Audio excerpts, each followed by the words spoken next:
Hello, and welcome to Hawk Talk Sports. I'm your host, Dan Motto. And I'm Cotton McKnight. The first 2 weeks of the NFL free agent signing period featured multiple trades, high-profile cuts, a notorious failed physical exam in Oakland, and battles over players between heated rivals. Rosters changed quickly as 405 unrestricted free agents hit the market. More than 100 of these unrestricted free agents have already changed teams. Nearly as many have re-signed with their 2013 teams. Teams aren't finished, but enough time has passed to make some initial assessments. So, which teams fared the best, which fared the worst, and which ones treaded water? Although the signing period remains open, the big money has been spent. As a Dolphins fan, I don't want to go against him twice a year. He's one of the best corners in the game, if not the best out there. As a Jets fan, what do you think, Cot? Well, Dan, I'm pretty pissed. Definitely one of the best corners. I watched him for 4 years, locked down every receiver. It's horrible to see him go play with Belichick. Recently, the Jets released quarterback Mark Sanchez and signed former quarterback and dog killer Michael Vick. Head coach Rex Ryan has stated it's going to be tough to beat out Geno Smith for the starting job. Do you think Mark Sanchez is going to get signed by a team and start?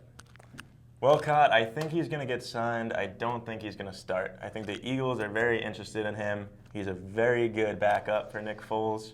If they ever need him in a late game situation, I think he's a good guy to get the job done, but I don't think he's going to start for a team.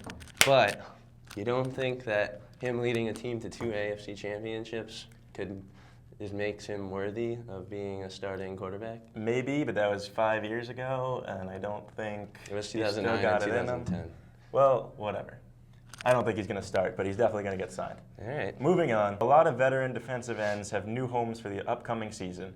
Most notably, DeMarcus Ware has signed with the Broncos, Julius Peppers to the Packers, Jarrett Allen to the Bears, and Justin Tuck to the Raiders.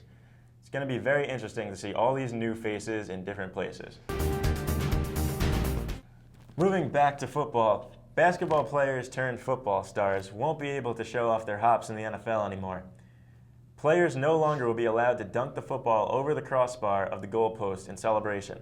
Director of Officiating, Dean Blandino, said the NFL is making a clarification of the rules for mutual respect and sportsmanship.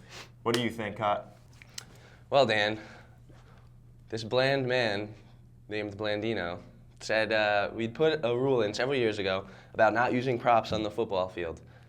The football, the pylon. He said, this is just expanding upon that rule to include the crossbar of the goalpost.